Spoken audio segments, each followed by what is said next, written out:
প্রচণ্ড রোদ্রের মধ্যে ছায়া শীতল গাছে বসে থাকতে কার না ভালো লাগে। এখন কিন্তু প্রচণ্ড পরিমাণে রোদ উঠেছে।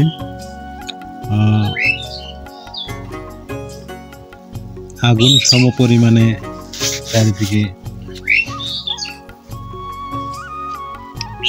তাপ ছড়াচ্ছে। এত পরিমাণ গরম যেটা ভাষায় প্রকাশ করা যায় না। আপনারা দেখতে পাচ্ছেন যে একটা গাছ, গাছের নিচে বসে আছি। এটা একটা মেহগনি গাছ। গাছে কি পরিমাণ ছায়া দেখেন। ঠিক এই গাছ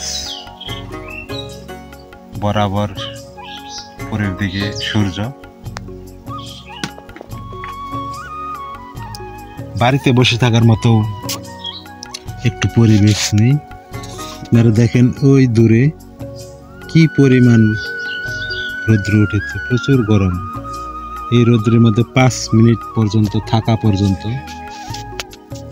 দুঃসহনীয় হয়ে দাঁড়ায়। কারণ এত পরিমাণ গরম যে এই গরম 10 মিনিট সহ্য করার মতো কারো ক্ষমতা নেই, এত পরিমাণে গরম। আপনারা দেখেন যে আমার এই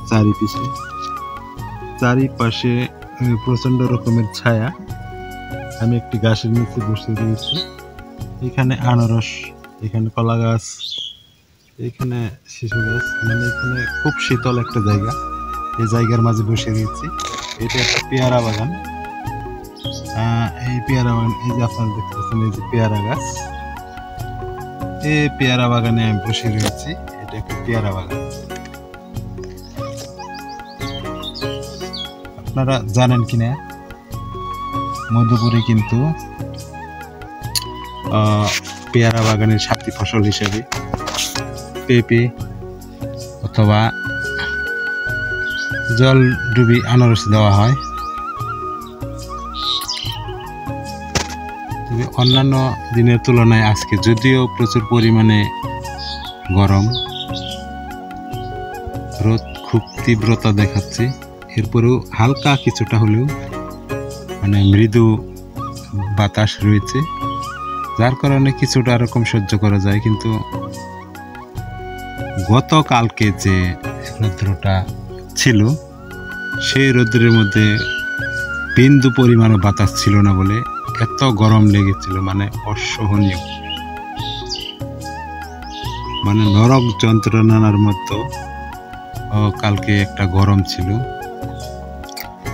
চারিদিকে রৌদ্রে খাকা করছে, পুড়ে যাওয়ার মতো গরম, পুড়ে যাওয়ার মতো রৌদ্র উঠেছে। আপনারা দেখতে পাচ্ছেন এই কলা গাছ, এই কলা গাছের পরে একটা মেহগনি গাছ। এই মেহগনি গাছের নিচে বসে রয়েছে। এখানে কিন্তু খুব ঠান্ডা। আমার পিছনে রয়েছে ওই আনারস।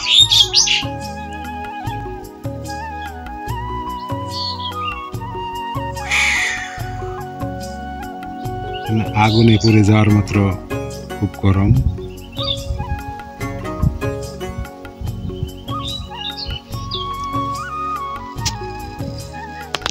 দেখেন এই পর্যন্ত কিন্তু বেগুনি গাছের ছায়া, এরপর এই সাদাটুকু কিন্তু রৌদ্র। কি পরিমাণ, মানে রৌদ্রের কারণে এই গাছগুলো এক প্রকার নুয়ে পড়েছে।